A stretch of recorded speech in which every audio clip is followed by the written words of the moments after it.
तो हमारा आज का टॉपिक है concept of profit and loss appropriation account. हम लोग पार्टनरशिप आज आज हम लोग पार्टनरशिप स्टार्ट करने वाले हैं। आपके +2 का पहला चैप्टर है पार्टनरशिप। और जब हम पार्टनरशिप की बात करते हैं, आप लोगों ने अभी तक स्कूल में थोड़ा बहुत तो पढ़ा ही होगा, तो उसमें एक टॉपिक बार बार आ रहा होगा, profit and loss appropriation account. और ये जो कॉन्सेप्ट है profit and loss appropriation account, ये अभी तक आपने +1 में नहीं सुना होगा, ये फर्स्ट टाइम आप +2 में सुन रहे हो।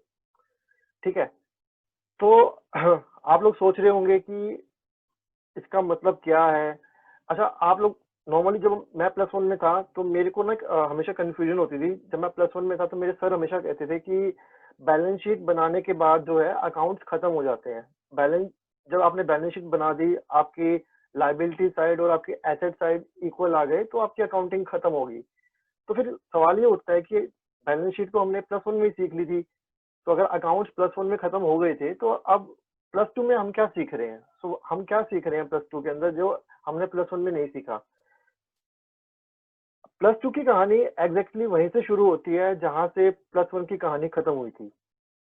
इसीलिए जब मैंने +2 का सिलेबस स्टार्ट नहीं किया था, तो इसीलिए मैंने आप लोगों के बेसिक पहले क्लियर करवाए थे। +1 के बेसिक मैंने आपके क्लियर करवाए थे, ताकि जिन किसी को भी कॉन्सेप्ट में दिक्कत आ रही हो, वो +1 के पहले कॉन्सेप्ट सीख ले।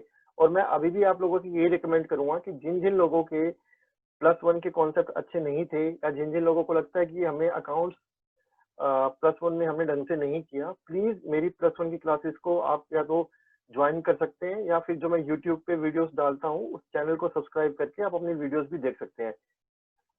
जितना ज्यादा आप +1 के कॉन्सेप्ट को देखेंगे, उतना ज्यादा आसानी आपको +2 में होने वाली है, क्योंकि +2 के लिए जो पूरा का पूरा बेस है वो +1 से आता है।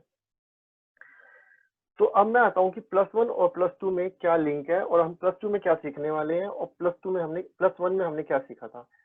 +1 में जो हमने फाइनल अकाउंट सीखे थे, जब मैं कहता हूँ फाइनल अकाउंट, तो मेरा मतलब होता है ट्रेडिंग अकाउंट से, प्रॉफिट एंड लॉस अकाउंट से, और बैलेंस शीट। तीन, फिर से बोल रहा हूँ, trading account, profit and loss account और बैलेंस शीट, इन तीनों को मिला के हम बोलते हैं फाइनल अकाउंट्स। +1 के अंदर हमने सोल बिजनेस के अकाउंट्स बनाने सीखे थे। सोल बिजनेस मतलब जिस बिजनेस का सिर्फ एक ही ओनर होता है, एक मालिक, सिंगल एक ओनर। अब +2 के अंदर हम सीखेंगे पार्टनरशिप के अकाउंट्स और कंपनी के अकाउंट्स। पार्टनरशिप मतलब जिस बिजनेस के कम से कम 2 ओनर होते हैं, और मैक्सिमम 50 ओनर्स हो सकते हैं। जब बिजनेस के 2 से ज्यादा ओनर हो और 50 से कम ओनर हो, 50 या 50 से कम ओनर हो, उसको हम पार्टनरशिप फर्म बोलते हैं। कंपनी का मतलब, अगर मैं पब्लिक लिमिटेड कंपनी की बात करूं, तो पब्लिक लिमिटेड कंपनी में कितने भी ओनर्स हो सकते हैं, 1 लाख, 2 लाख, 3 लाख, 4 लाख, कितने भी ओनर हो सकते हैं। कंपनी अकाउंट्स हम पार्टनरशिप अकाउंट्स की बात करेंगे, वो भी आपके सिलेबस में ही है। अभी हम कंपनी अकाउंट्स की तरफ नहीं जा रहे हैं, अभी हम सिर्फ पार्टनरशिप पे रुकते हैं। तो जब हम क्लास 11th में थे, तो हमने सोल बिजनेस के अकाउंट सीखे थे, जहां पे हमारा सिर्फ एक ही ओनर था, बिजनेस का सिर्फ एक ही ओनर था। अब हम सीख रहे हैं पार्टनरशिप के अकाउंट, जहां पे हमारे बिजनेस के 2 से ज्यादा ओनर है। मैंने आप लोगों के लिए एक चार्ट बनाया है। इस चार्ट को प्लीज आप ध्यान से देखो। जब हम क्लास 11th के अंदर थे, तो क्लास 11th में, जो कि मैंने आपसे दोबारा मैंने बोला है कि सोल ओनर बिजनेस था, हमारी अकाउंटिंग साइकिल क्या रहती थी। हम पहले transaction, sorry I am sorry, इसमें मैंने एक स्टेप मिस कर दिया, आई एम सॉरी। इसमें एक स्टेप आएगा जर्नल एंट्री वाला, तो लेजर से पहले जनरल एंट्री आएगा, वो मैंने गलती से स्किप कर दिया है। तो ट्रांजेक्शन को हम कन्वर्ट करते थे जनरल एंट्री में, जनरल एंट्री को हम कन्वर्ट करते थे लेजर में, लेजर को हम कन्वर्ट करते थे ट्रायल बैलेंस में, ट्रायल बैलेंस को हम कन्वर्ट करते थे trading and profit and loss account में, and profit and loss account के बाद हम बनाते थे बैलेंस शीट। एक बात इसमें सबसे इंपॉर्टेंट बात देखने वाली ये है कि जब हम ट्रेडिंग अकाउंट को जो हम क्लोज करते थे, जो उसका ग्रोस प्रॉफिट आता था, उस ग्रोस प्रॉफिट को हम कहाँ पे ट्रांसफर करते थे, प्रॉफिट एंड लॉस अकाउंट के अंदर। फिर हम प्रॉफिट एंड लॉस अकाउंट को फाइनल करते थे, और प्रॉफिट एंड लॉस अकाउंट का जो बैलेंस आता था, जिसको हम नेट प्रॉफिट बोलते थे, उसको हम कहाँ पे ट्रांसफर करते थे? कैपिटल अकाउंट के अंदर, जो कि बैलेंस शीट के अंदर होता था। हम कैपिटल अकाउंट में नेट प्रॉफिट को ऐड करते थे +1 के अंदर। ठीक है, पहले हम ट्रांजेक्शन्स को जनरल एंट्री में कन्वर्ट करते थे, जनरल एंट्री को लेजर में कन्वर्ट करते थे, लेजर को हम ट्रायल बैलेंस में कन्वर्ट करते थे, ट्रायल बैलेंस से हम सबसे पहले ट्रेडिंग अकाउंट बनाते थे, ट्रेडिंग अकाउंट से हमारा ग्रोस प्रॉफिट निकलता था, उस ग्रोस प्रॉफिट को हम प्रॉफिट एंड लॉस अकाउंट में लेकर जाते थे, प्रॉफिट एंड लॉस अकाउंट को से हमारा नेट प्रॉफिट निकलता था, उस नेट प्रॉफिट को हम फिर बैलेंस शीट में जो कैपिटल अकाउंट होता था उसमें हम ऐड करते थे। ये हमारा +1 का प्रोसेस था। अब हम आते हैं क्लास 12th में, जो अब हम पार्टनरशिप में करने वाले हैं। तो पार्टनरशिप में आने के बाद प्रोसेस मोर और लेस सिमिलर ही है। वही हम ट्रांजैक्शन को पहले जनरल एंट्री में कन्वर्ट करेंगे, फिर जनरल एंट्री से हम लेजर बनाएंगे, लेजर से हम ट्रायल बैलेंस बनाएंगे, ट्रायल बैलेंस से हम ट्रेडिंग अकाउंट बनाएंगे, ट्रेडिंग अकाउंट से हमारा ग्रोस प्रॉफिट निकलेगा, ग्रोस प्रॉफिट से को हम लेकर जाएंगे प्रॉफिट एंड लॉस अकाउंट में, प्रॉफिट एंड लॉस अकाउंट से हमारा नेट प्रॉफिट निकलेगा। यहाँ पे अब एक नया स्टेप इंट्रोड्यूस हुआ, profit and loss appropriation account. ये स्टेप हमारा +1 के अंदर नहीं था, यहाँ पे आके अब चीजें बदल गई है। उस नेट प्रॉफिट को अब हम डायरेक्टली कैपिटल अकाउंट के अंदर लेकर नहीं जाएंगे क्लास 11th की तरह, रेदर हम उसको लेकर जाएंगे profit and loss appropriation account के अंदर। और profit and loss appropriation account बनाने के बाद हम बनाएंगे capital account in balance sheet. तो यानी जो स्टेप नंबर 6 था, जो कि मेरा पहले नहीं हुआ करता, अब वो स्टेप नंबर 6 मेरा इंट्रोड्यूस हो गया है। गाइस, आपको मेरी आवाज आ रही है? Yes sir. ओके, ठीक। अब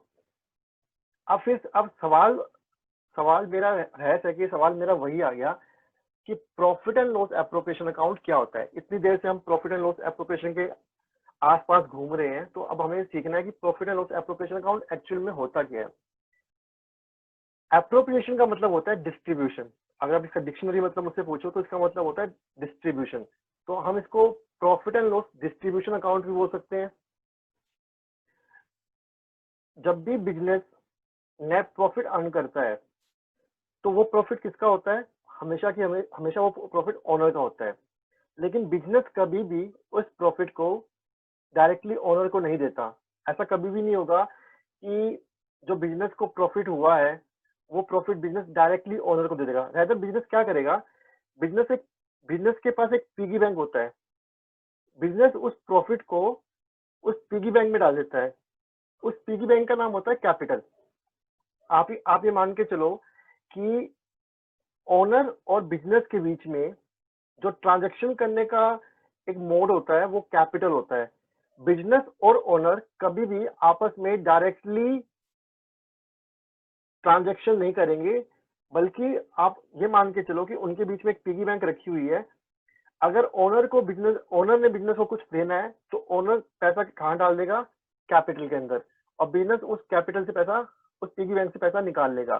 सेम वाइस वर्सा, अगर बिजनेस ने ओनर को कुछ देना है, तो बिजनेस भी उस पिगी बैंक के अंदर, जिस पिगी बैंक का नाम कैपिटल अकाउंट है, उसके अंदर प्रॉफिट डाल देगा, और ओनर उस कैपिटल से पैसे निकाल लेगा। जब भी ओनर कैपिटल से कुछ भी निकालता है, उसको हम ड्रॉइंग बोलते हैं। Anything taken by the owner from the business is called as drawing. Anything given by the owner to the business is called as capital. Owner जब भी बिजनेस को कुछ देगा, उसको हम कैपिटल बोलेंगे, और ओनर जब भी बिजनेस से कुछ लेगा, उसको हम ड्राइंग बोलेंगे। लेकिन आप इस बात को प्लीज हमेशा याद रखना, हमेशा ये बहुत इंपॉर्टेंट कॉन्सेप्ट है कि बिजनेस कभी भी ओनर को कुछ देगा, तो हमेशा बिजनेस उसको कैपिटल में ऐड करेगा, हमेशा कैपिटल में ऐड करेगा। बिजनेस कभी भी ओनर से डायरेक्टली ट्रांजैक्शन नहीं करेगा।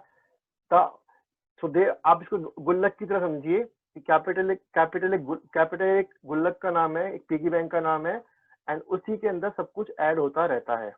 और अगर ओनर उस पिगी बैंक से पैसे निकालता है, तो कैपिटल का बैलेंस कम होता रहता है, और अगर बिजनेस उसके अंदर कुछ डालता रहता है, तो कैपिटल का बैलेंस बढ़ता रहता है।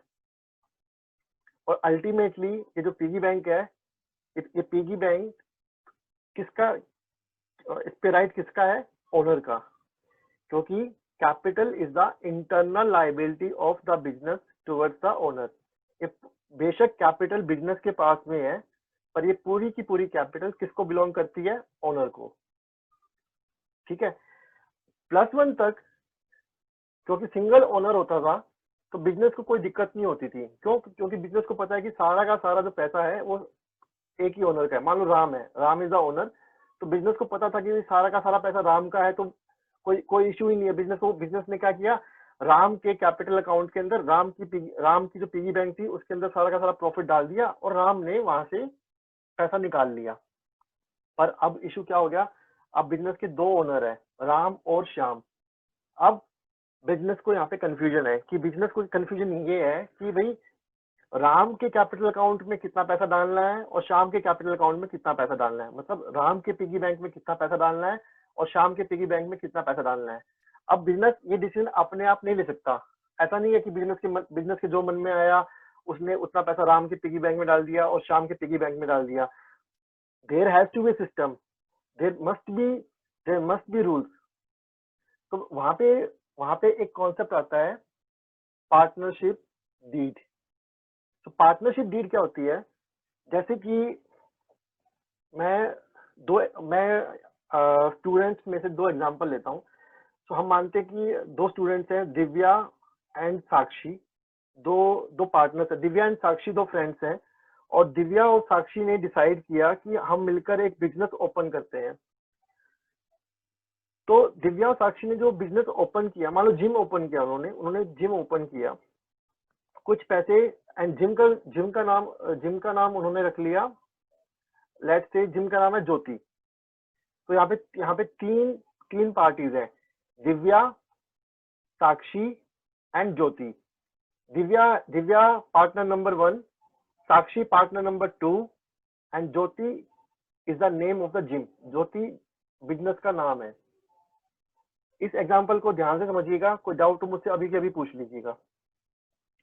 दिव्या और साक्षी ने दिव्या ने साक्षी को दिए 1 लाख रुपए, सॉरी दिव्या ने ज्योति को दिए 1 लाख रुपए और साक्षी ने ज्योति को दिए 2 लाख रुपए। ज्योति कौन है, बिजनेस। दिव्या कौन है, owner number 1, partner number 1। Sakshi कौन है, partner number 2, owner number 2। Divya and Sakshi partner, Jyoti is the business. Jyoti को 3 लाख रुपए मिले हैं, 1 लाख रुपए दिव्या से मिले हैं, 2 लाख रुपए साक्षी से मिले हैं। तो जो दिव्या ने ज्योति को 1 लाख रुपए दिए हैं, वो पैसा ज्योति के लिए कैपिटल है, कैपिटल फ्रॉम दिव्या कैपिटल। और जो पैसे ज्योति को साक्षी से मिले हैं, वो 2 लाख रुपए भी कैपिटल है, कैपिटल फ्रॉम साक्षी। ठीक है, और दोनों ही मनी, 1 लाख रुपए और 2 लाख रुपए, दोनों ही अमाउंट ज्योति के लिए लाइबिलिटी है, इंटरनल लाइबिलिटी है towards Divya and Sakshi. Because अगर ओनर ने बिजनेस को कुछ पैसा दिया है तो वो पैसा बिजनेस की लाइबिलिटी होता है और वो बिजनेस को पैसा वापस करना पड़ता है। वो पैसा बिजनेस तब वापस करता है जब बिजनेस बंद हो जाता है, पर वो लाइबिलिटी होता है, उसको हम इंटरनल लाइबिलिटी बोलते हैं। एक बात, तो जब ओनर ने पैसा दिया था तो ओनर ने पैसा कहाँ पे ट्रांसफर किया था, कैपिटल अकाउंट के अंदर, पिगी बैंक के अंदर, और बिजनेस ने उस पिगी बैंक से पैसा निकाल लिया था। अब जब 2 ओनर है, अब दोनों के बीच में फ्रेंडशिप है, पर इसका मतलब ये तो नहीं है कि दोनों को कुछ डिसाइड करने की जरूरत नहीं है। दोनों ने मिलकर डिसाइड किया कि हम लोग जो है प्रॉफिट जो है इक्वल डिवाइड करेंगे। 50% प्रॉफिट दिव्या लेगी और 50% प्रॉफिट साक्षी लेगी। बिजनेस जो कि ज्योति है, बिजनेस को 1 लाख रुपए का प्रॉफिट हुआ at the end of the year. अब बिजनेस ने कहा कि बिजनेस ने ज्योति और साक्षी के बीच में ये पैसा डिस्ट्रीब्यूट करना है। तो बिजनेस क्या करेगा, बिजनेस सबसे पहले पार्टनरशिप डीड निकालेगा और देखेगा कि पार्टनरशिप डीड में क्या लिखा हुआ है, ज्योति को कितना देना है, सॉरी ज्योति ने कितना देना है साक्षी को और कितना देना है दिव्या को, क्योंकि जो कुछ भी ज्योति ने पैसा कमाया है, जो कुछ भी ज्योति ने अर्न किया है, ज्योति इज अ बिजनेस, उन पैसों पर पार्टनर्स का राइट होता है। आज पार्टनर्स कौन है यहाँ पे? दिव्या एंड साक्षी। दिव्या ने बिजनेस को कहा कि मुझे 10,000 रुपए ज्यादा चाहिए, पर बिजनेस ऐसी बातों को एंटरटेन नहीं करेगा।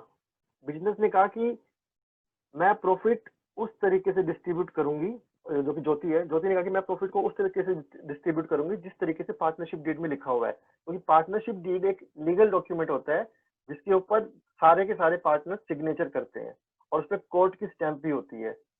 ठीक है, तो जब टर्म्स एंड कंडीशंस बनाई गई थी, जब ये लिखा गया था कि दोनों पार्टनर्स इक्वल प्रॉफिट को शेयर करेंगे, तो उस टाइम पे दोनों पार्टनर्स ने साइन किए थे। दोनों पार्टनर्स कौन? दिव्या ने भी साइन किए थे और साक्षी ने भी साइन किए थे। तो ज्योति ने कहा कि भाई पार्टनरशिप डीड में तो ये लिखा हुआ है कि दोनों पार्टनर्स को इक्वल पैसा मिलेगा, तो मैं किसी भी पार्टनर को पैसा ज्यादा नहीं दे सकती।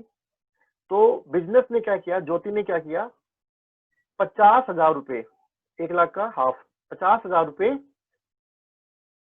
दिव्या के कैपिटल अकाउंट में ट्रांसफर कर दिए, दिव्या के पिगी बैंक में डाल दिए, दिव्या के कैपिटल वाले पिगी बैंक में डाल दिए, और 50,000 रुपए साक्षी के कैपिटल अकाउंट में ट्रांसफर कर दिए।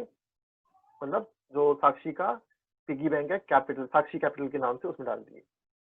मतलब बिजनेस के पास अब कुछ भी नहीं है। बिजनेस के पास 1 लाख रुपए था जो उसने दोनों पार्टनर्स के बीच में डिस्ट्रीब्यूट कर दिया, उनके कैपिटल अकाउंट में डाल दिए। अब ये दोनों पार्टनर्स के ऊपर डिपेंड करता है कि वो अपने पिगी बैंक से, वो अपने कैपिटल अकाउंट से कितने कितने पैसे विड्रॉ करते हैं। अगर फॉर एग्जांपल दिव्या के कैपिटल अकाउंट में, दिव्या की पिगी बैंक के अंदर 50,000 रुपए है और दिव्या वहां से 5,000 रुपए विड्रॉ करती है, तो दिव्या के पिगी बैंक का बैलेंस, दिव्या के कैपिटल अकाउंट का बैलेंस कितना रह जाएगा? 50,000 माइनस 5,000, 45,000। सेम मैं साक्षी की बात करता हूँ। साक्षी के पिगी बैंक में भी, साक्षी के कैपिटल अकाउंट में भी 50,000 रुपए का बैलेंस है, और अगर साक्षी वहां से 6,000 रुपए विड्रॉ करती है अपने किसी पर्सनल रीजन के कारण, तो साक्षी के कैपिटल अकाउंट का बैलेंस भी रह जाएगा 50,000 माइनस 6,000 इज इक्वल टू 44,000। तो बिजनेस की जो नेट इंटरनल लाइबिलिटी रहेगी वो कितनी रहेगी? Capital account minus drawing account. Drawing account मतलब anything taken by the owner from the business is called drawing. तो कैपिटल अकाउंट का बैलेंस था 50,000 जो कि प्रॉफिट के कारण आया था, प्रॉफिट उसमें ऐड हुआ था और हमने उसमें से ड्रॉइंग को माइनस कर दिया, तो नेट बैलेंस रह गया 45,000 दिव्या के अकाउंट में और 44,000 साक्षी के अकाउंट में। तो बिजनेस की ये नेट इंटरनल लाइबिलिटी रह जाएगी ओनर्स के लिए। गाइस यहाँ पे कोई इशू है? No sir. क्लियर है? Yes sir. ठीक है, अब हम अब हो गए सर, इसमें एप्रोप्रिएशन का तो नाम फिर से कहीं पे ही नहीं आया। अब इस चीज में एप्रोप्रिएशन का नाम आया है, अब मैं बताता हूँ कहां पर आया है। जो बिजनेस ने कैलकुलेट किया है साक्षी का और दिव्या का प्रॉफिट शेयर, जो बिजनेस कौन है? ज्योति। तो ज्योति ने साक्षी का प्रॉफिट शेयर 50,000 रुपए कैलकुलेट किया था, और जो दिव्या का 50,000 रुपए प्रॉफिट का शेयर कैलकुलेट किया था, वो सारी की सारी जो डिस्ट्रीब्यूशन है वो कहां पे शो करेंगे हम? Profit and loss distribution account में, profit and loss appropriation account में। तो पार्टनरशिप में हम एक नया अकाउंट बनाएंगे प्रॉफिट एंड लॉस अकाउंट के बाद, जिसका नाम है profit and loss appropriation account, profit and loss distribution account, to show the distribution of the profit among the partners.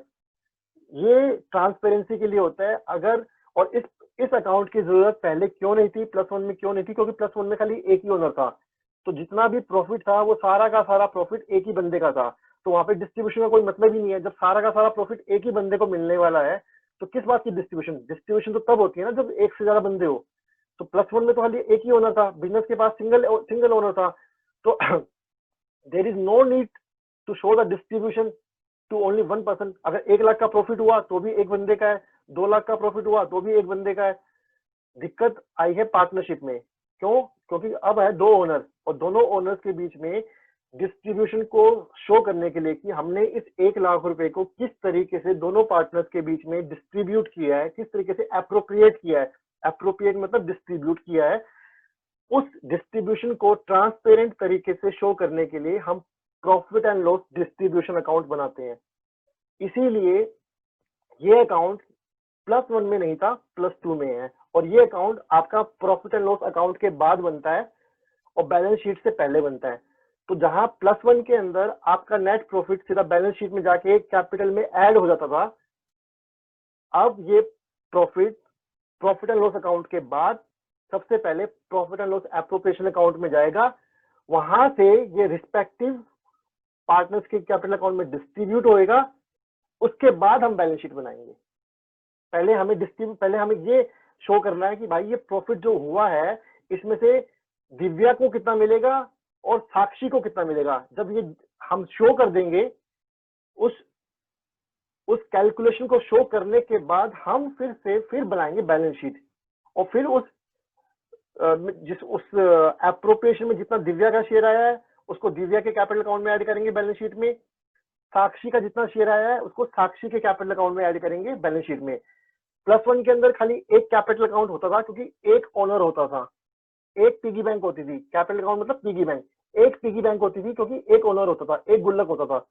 अब क्योंकि 2 ओनर है तो अब बैलेंस शीट में 2 कैपिटल अकाउंट आएंगे, अगर 3 ओनर होंगे तो 3 कैपिटल अकाउंट आएंगे, अगर 4 ओनर होंगे तो 4 कैपिटल अकाउंट आएंगे।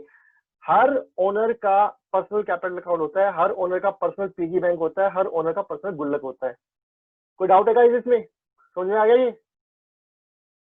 Yes sir. Yes, sir. Great.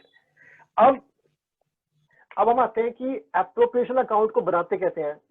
मैं ये एज्यूम करके चल रहा हूं कि आप लोगों को ट्रेडिंग अकाउंट बनाना आता है, प्रॉफिट एंड लॉस अकाउंट बनाना आता है, ये आप +1 में सीख चुके हो। अगर आपको ये सब कुछ नहीं आता है तो मैं अपनी +1 की क्लासेस में जब ये चीजें कवर अप करवाऊंगा तो आप लोग वहां से भी सीख सकते हो। अभी मैंने +1 की क्लासेस में ये सब कुछ कवर अप नहीं करवाया है, पर धीरे धीरे जब मैं +1 की क्लासेस में ये कवर अप करवाऊंगा तो आप लोग वहां से भी सीख सकते हो। पर अभी के लिए मैं ये एज्यूम करके चल रहा हूँ कि आप लोग +2 में आए हो तो +1 के कॉन्सेप्ट आपके क्लियर होंगे। ठीक है, अब हम आते हैं कि प्रॉफिट एंड लॉस अकाउंट के बाद और बैलेंस शीट से पहले जो बीच में हमारा स्टेप था profit and loss appropriation account, वो हम कैसे बनाते हैं।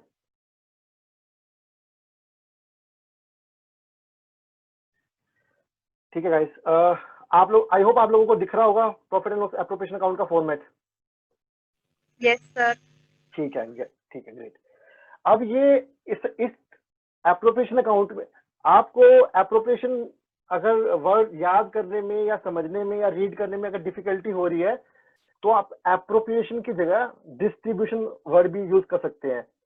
मतलब जो हम नेट प्रॉफिट है, हम बेसिकली यहाँ पे क्या करने वाले हैं, हम यहाँ पे नेट प्रॉफिट को डिस्ट्रीब्यूट करने वाले हैं अमंग द पार्टनर्स। किसके बेसिस पे? पार्टनरशिप डीड के बेसिस पे। ये बात हमेशा याद रखना कि हमारा यहाँ पे जो बेसिस होगा डिस्ट्रीब्यूशन का वो पार्टनरशिप डीड होगा, क्योंकि partnership deed is a written document between the both the partners, जिसपे उन्होंने एग्री किया था कि हम प्रॉफिट को किस तरीके से डिस्ट्रीब्यूट करेंगे। एक बार पार्टनरशिप डीड बन गई, एक बार दोनों पार्टनर्स ने साइन कर दिया तो ना दिव्या की चलेगी और ना साक्षी की चलेगी, और इवन बिजनेस की भी नहीं चलेगी, सिर्फ चलेगी पार्टनरशिप डीड की। जो पार्टनरशिप डीड में लिखा हुआ है वही फाइनल है, वही सब कुछ है, और उसी के हिसाब से डिस्ट्रीब्यूशन होगा, उसी के हिसाब से एप्रोप्रिएशन होगा। तो इस अकाउंट के अंदर, इस पूरे अकाउंट के अंदर we are going to distribute the net profit among the partners on the basis of the partnership deed. ठीक है, पार्टनरशिप डीड आपकी ओरल भी हो सकती है और आपकी रिटर्न भी हो सकती है। ओरल का मतलब कि जहां पे जैसे दिव्या और साक्षी, दिव्या पार्टनर नंबर 1 है, साक्षी पार्टनर नंबर 2 है, दोनों के बीच में फ्रेंडशिप थी, दोनों ने वर्बली एग्रीमेंट किया कि 50% तू प्रॉफिट लेगी, 50% प्रॉफिट मैं लूंगी। ये होता है ओरल एग्रीमेंट, जहां पे दोनों ने कोई भी रिटर्न डॉक्यूमेंट साइन नहीं किया। पर इसका मतलब ये नहीं है कि अगर रिटर्न डॉक्यूमेंट साइन नहीं किया तो ये वैलिड नहीं है। वर्बल एग्रीमेंट को भी हम एग्रीमेंट मानते हैं, और if there is a verbal agreement तो उसके बेसिस पे ये डिस्ट्रीब्यूशन अकाउंट बनेगा। और अगर रिटर्न में है पार्टनरशिप डीड तो फिर तो बात ही खत्म हो गई। तो पार्टनरशिप डीड के बेसिस पे ही ये आपका डिस्ट्रीब्यूशन अकाउंट बनेगा। सबसे पहले हम क्या करेंगे, हम प्रॉफिट एंड लॉस का जो नेट बैलेंस होता है, जिसको हम नेट प्रॉफिट बोलते हैं, जो कि आपका प्रॉफिट एंड लॉस की डेबिट साइड में शो होता है टू नेट प्रॉफिट के नाम से, उसको हम लेके आएंगे यहाँ पे प्रॉफिट एंड लॉस की क्रेडिट साइड में। इसकी हम जनरल एंट्रीज करेंगे नेक्स्ट क्लास के अंदर, मैं आपको और लॉजिक समझाऊंगा इसके। तो पहले आप नेट प्रॉफिट को लेकर आएंगे, नेट प्रॉफिट को लेकर आएंगे आप एप्रोप्रिएशन की क्रेडिट साइड में by profit and loss account net profit, and उस नेट प्रॉफिट को आप डिस्ट्रीब्यूट करेंगे on the basis of partnership deed. अब आप देख रहे हैं यहाँ पे कुछ टर्म्स लिखी हुई है, salary account, commission account, interest on capital account, interest on drawing account. ये टर्म्स क्या है? अब आप लोगों को लग रहा होगा कि ये टर्म्स, इन टर्म्स का लॉजिक क्या है, ये टर्म्स है क्या एक्चुअल में। तो इन टर्म्स का मतलब है, हम एक एक टर्म्स को डिस्कस करते हैं और धीरे धीरे उसके ऊपर आते हैं। पहला है सैलरी अकाउंट। तो सैलरी अकाउंट का मतलब क्या है, और यहाँ पे पार्ट, और यहाँ पे जब मैं बात कर रहा हूँ तो ये अगर जब मैं सैलरी लिख रहा हूँ तो मेरा मतलब है पार्टनर सैलरी, जब मैं कमीशन लिख रहा हूँ तो मतलब कमीशन गिवन टू पार्टनर्स, जब मैं इंटरेस्ट ऑन कैपिटल लिख रहा हूँ तो मेरा मतलब है interest on capital given to partners, जब मैं इंटरेस्ट ऑन ड्राइंग लिख रहा हूँ तो मेरा मतलब है interest on drawing given to partners. तो ये यहाँ पे जो कुछ भी है वो सब कुछ पार्टनर से रिलेटेड होता है, इसका और किसी से कोई लेना देना नहीं है। अब मैं आपको एक सबसे इम्पोर्टेंट पॉइंट पे आता हूँ। इस बात को मैं आपको कई बार रिपीट कर चुका हूँ, लेकिन एक बार फिर रिपीट कर रहा हूँ कि जो ये एप्रोप्रिएशन अकाउंट है ना, ये एप्रोप्रिएशन अकाउंट सिर्फ और सिर्फ ओनर्स के बीच में जो डिस्ट्रीब्यूशन हो रहा है, उस ओनर्स के बीच के डिस्ट्रीब्यूशन को शो करने के लिए बनता है। मतलब यहाँ पे अगर किसी और को कुछ मिल रहा है, बिजनेस अगर बाहर वाले बंदे को कुछ और दे रहा है, तो वो डिस्ट्रीब्यूशन यहाँ पे शो नहीं होता, वो शो होता है आपका प्रॉफिट एंड लॉस अकाउंट में। मतलब अगर आप एम्प्लॉयज को सैलरी दे रहे हो तो एम्प्लॉयज की सैलरी यहाँ पर नहीं आएगी, एम्प्लॉयज की सैलरी आएगी आपकी प्रॉफिट एंड लॉस अकाउंट में। अगर आप एम्प्लॉयज को कमीशन दे रहे हो या फिर आप किसी बाहर वाले बंदे को कमीशन दे रहे हो, किसी थर्ड पार्टी को कमीशन दे रहे हो, तो वो कमीशन एप्रोप्रिएशन अकाउंट में नहीं आएगी, वो आएगी प्रॉफिट एंड लॉस अकाउंट में। अगर आप ओनर को कमीशन दे रहे हो, मतलब पार्टनर को कमीशन दे रहे हो, पार्टनर का मतलब ओनर, अगर आप पार्टनर को कमीशन दे रहे हो, आप ओनर को कमीशन दे रहे हो, तो वो कमीशन आपकी एप्रोप्रिएशन अकाउंट में आएगी। अगर आप पार्टनर को सैलरी दे रहे हो तो वो सैलरी एप्रोप्रिएशन अकाउंट में आएगी, पर अगर आप किसी और को सैलरी दे रहे हो तो वो salary profit and loss account में आएगी। तो इस चीज को समझना बहुत जरूरी है कि ये जो पूरा का पूरा एप्रोप्रिएशन अकाउंट है, ये सिर्फ और सिर्फ ओनर मतलब पार्टनर से रिलेटेड है। इसमें बाहर वाले बंदों को अगर कुछ मिल रहा है तो वो यहाँ पे शो नहीं होएगा, वो खर्चा बिजनेस का नहीं है, वो मतलब बाहर वाले बंदों को आप कुछ देते हो तो वो खर्चा बिजनेस का है, पर अगर आप ओनर को कुछ देते हो तो वो खर्चा मानते हैं कि वो पार्टनरशिप फर्म का खर्चा है। और ये जो अकाउंट बन रहा है, ये पार्टनरशिप फर्म का अकाउंट बन रहा है, ना कि बिजनेस का अकाउंट बन रहा है। This is just a account to show the distribution of the profit among the partners. अब हम आते हैं पार्टनर सैलरी के ऊपर। एक क्वेश्चन माइंड में आता है कि अगर आप ओनर हैं तो आपको सैलरी क्यों मिलेगी। मतलब अगर मान लो फॉर एग्जांपल दिव्या और साक्षी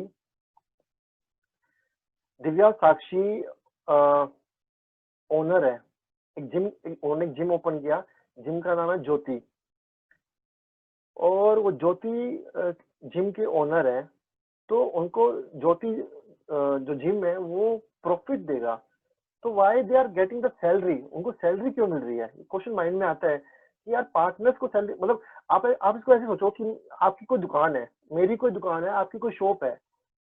आपकी शॉप से आपको जो प्रॉफिट होगा वो आपका प्रॉफिट है, मान लिया सारा का सारा प्रॉफिट आपका है। पर कभी आपने सुना है कि आप अपनी दुकान में काम करने की सैलरी ले रहे हो, आप मालिक हो, आप ओनर हो, और आप कह रहे हो अपने बिजनेस से कि नहीं भाई मैं तो सैलरी लूंगा। सैलरी तो एम्प्लॉयज को मिलती है, ओनर को सैलरी थोड़ी मिलती है। तो ये सैलरी का कॉन्सेप्ट क्या आ गया, इस चीज को ध्यान से समझना। इस चीज का जो लॉजिक है वो पार्टनरशिप में ज्यादा वैलिड होता है, सोल के अंदर कम होता है। पार्टनरशिप में इसका वैलिड बहुत अच्छे तरीके से आपको समझ में आएगा। मैं आपको मैं आपको एक एग्जांपल शेयर करूंगा और उस एग्जाम्पल के अंदर आपके सारे डाउट्स क्लियर हो जाएंगे। ज्योति और मैं फिर से वही एक ही एग्जांपल ले रहा हूँ। दिव्या और साक्षी ने बिजनेस ओपन किया। Divya partner number 1, Sakshi partner number 2, दोनों फ्रेंड्स हैं। उन्होंने बिजनेस को ओपन किया, बिजनेस का नाम है ज्योति। उन्होंने जिम ओपन किया था। अब उन्होंने पार्टनरशिप डीड में लिखा था कि 50% प्रॉफिट दिव्या लेगी और 50% प्रॉफिट साक्षी लेगी। अगर लॉस होता है तो लॉस का भी वही रेट होता है कि 50% लॉस दिव्या बेयर करेगी और 50% लॉस साक्षी बेयर करेगी। ठीक है। और उन्होंने एक लीगल स्टैम्प पेपर के ऊपर ये पूरी की पूरी टर्म्स एंड कंडीशंस लिखी। अपने पार्टनर्स के नेम लिखे, पार्टनर्स के घर के एड्रेस लिखे, सारी टर्म्स एंड कंडीशन लिखी। दिव्या ने पूरी टर्म्स एंड कंडीशन पढ़ी, साक्षी ने पूरी टर्म्स एंड कंडीशंस पढ़ी, दोनों ने साइन किए, कोर्ट की स्टैंप लगी। पार्टनरशिप डीड की एक कॉपी दिव्या के पास है, एक कॉपी साक्षी के पास है और एक कॉपी बिजनेस के पास है। बिजनेस कौन है? ज्योति। चलिए ठीक है, खत्म। साल के अब बीच में क्या हुआ कि जो साक्षी है, साक्षी जो है घर से काम करती है। साक्षी ऑफिस में नहीं आती है, पर दिव्या जो है, दिव्या ऑफिस में डेली आती है और डेली आके जिम को संभालती है। दिव्या ने साक्षी को एक दिन कहा कि साक्षी मुझे आपसे एक बात करनी है। साक्षी ने कहा बताओ क्या बात करनी है। दिव्या ने कहा कि देखो साक्षी, मैं डेली ऑफिस में आती हूँ और मैं यहाँ पे डेली 8 घंटे बैठती हूँ और पूरा का पूरा ऑफिस संभालती हूँ, पर आप कभी ऑफिस में नहीं आते हो, आप हमेशा घर से काम करते हो। तो साक्षी ने कहा मतलब क्लियरली कहो क्या कहना चाहते हो। तो दिव्या ने कहा कि मेरा मतलब, कहने का मतलब ये है कि अगर मैं यही काम, यही सिटिंग कहीं और कर रही होती, किसी और कंपनी में कर रही होती, तो वो कंपनी मेरे को सैलरी देती। तो क्योंकि आप ऑफिस में नहीं आते हो और सिर्फ ऑफिस में मैं आती हूँ और पूरा ऑफिस मैं संभालती हूँ और फिर भी आपको 50% प्रॉफिट मिलता है, 50% प्रॉफिट मेरे को मिलता है, बराबर का प्रॉफिट हम लेते हैं, तो मेरे को सैलरी चाहिए, मेरे को बिजनेस से सैलरी चाहिए। साक्षी ने सोचा भाई बात तो सही है, मैं तो ऑफिस में नहीं आती हूँ, दिव्या ऑफिस में आती है और पूरा काम संभालती है, अगर हम कोई और बंदा भी रखेंगे तो वो भी सैलरी लेगा। तो साक्षी ने कहा कि ठीक है दिव्या, आप बात सही कह रहे हो, आप पहले सैलरी, आप सैलरी ले लिया करो। दिव्या ने कहा कि सैलरी तो मैं लूंगी, लेकिन मेरी एक बात है कि जो हमें प्रॉफिट होगा ना, उस प्रॉफिट में से ये सैलरी मैं बिजनेस से नहीं लूंगी, ये सैलरी मैं पार्टनरशिप फर्म से लूंगी, और जो भी हमें प्रॉफिट होगा उस प्रॉफिट में से सबसे पहले मेरे को सैलरी दी जाएगी और जो बचा हुआ प्रॉफिट होगा वो प्रॉफिट हम डिस्ट्रीब्यूट करेंगे। साक्षी ने कहा मैं समझी नहीं। दिव्या ने कहा मान लो बिजनेस को नेट प्रॉफिट हुआ 1 लाख रुपए का और मेरी सैलरी है 10,000 रुपए साल की, तो पहले 1 लाख रुपए में से मेरे को 10,000 रुपए की सैलरी मिलेगी और जो बाकी 90,000 बचेंगे नेट प्रॉफिट में से सैलरी माइनस करने के बाद, उस 90,000 को हम दोनों अपनी प्रॉफिट शेयरिंग रेशियो में डिस्ट्रीब्यूट करेंगे, जो कि इक्वल है। 45,000 आपको मिलेंगे, 45,000 मेरे को मिलेंगे। साक्षी ने कहा साक्षी ने कहा ठीक है, बिल्कुल बिल्कुल जेन्युइन बात है, कोई दिक्कत नहीं है। तो दिव्या ने कहा कि ठीक है, हम इसकी एक पार्टनरशिप डीड नहीं बनवा लेते हैं क्योंकि हमारे बीच में टर्म्स एंड कंडीशंस चेंज हुई है। तो अब क्या होगा, पुरानी जो पार्टनरशिप डीड है उसको फाड़ देंगे, अब वो इनवैलिड हो गई है। नई पार्टनरशिप डीड बनेगी जिसमें क्लियरली लिखा जाएगा कि नेट प्रॉफिट में से सबसे पहले दिव्या को सैलरी मिलेगी उनके एक्स्ट्रा काम करने के लिए, और सैलरी देने के बाद जो प्रॉफिट बचेगा उसको दिव्या और साक्षी दोनों पार्टनर इक्वल डिस्ट्रीब्यूट करेंगे। अगेन उस पार्टनरशिप डीड पे पूरी बाकी सारी डिटेल्स लिखी जाएगी, पार्टनर्स के एड्रेस, पार्टनर्स के नाम, पार्टनर्स ने कितनी कैपिटल इनिशियली कंट्रीब्यूट की थी, सब कुछ लिखा जाएगा। फिर से दिव्या पढ़ेगी उसको, फिर से साक्षी पढ़ेगी, दोनों सिग्नेचर करेंगे, कोर्ट की स्टैंप लगेगी, एक कॉपी दिव्या रखेगी, एक कॉपी साक्षी रखेगी और एक कॉपी बिजनेस रखेगा, बिजनेस जो कि ज्योति है।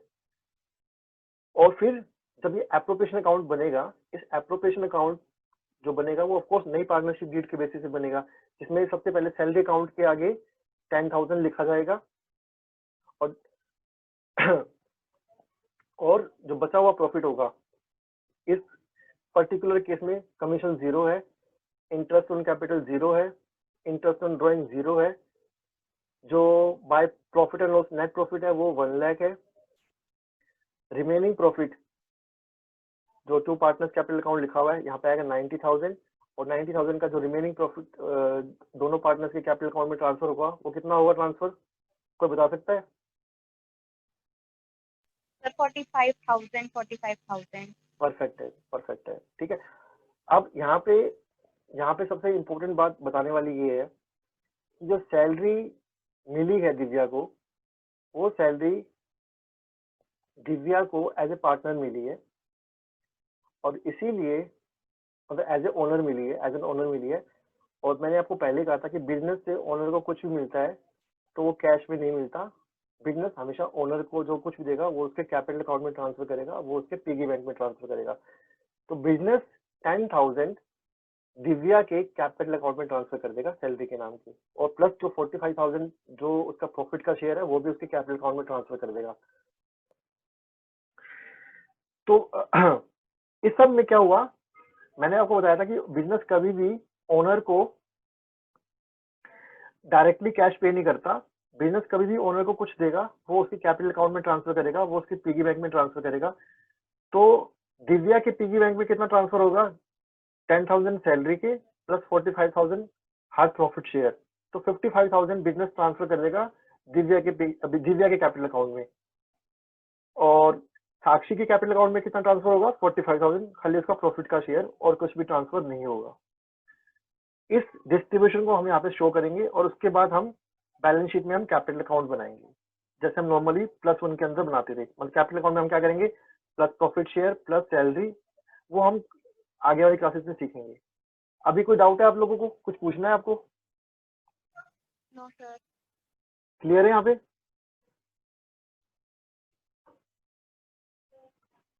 Yes sir. दिव्या डाउट है आपको? साक्षी कुछ डाउट है? नो सर, आ गया ठीक है, सर। आ गया, क्लियर है, ठीक है। अभी शुभम मैं ये कह रहा था कि क्लास वो लॉग आउट हो गई थी लिमिट की वजह से, मिनट की लिमिट की वजह से। Okay, yes sir, yes sir. तो अभी हम इसको कंटिन्यू करेंगे गाइस। अभी मैं आपको ये बता देता हूँ कि पार्टनरशिप का जो फर्स्ट चैप्टर है उसके ऊपर मैं सबसे ज्यादा मैक्सिमम टाइम लेने वाला हूँ अगेन, क्योंकि मेरे को पता है कि ये बेसिस है। तो अभी हम इसको कंटिन्यू रखेंगे।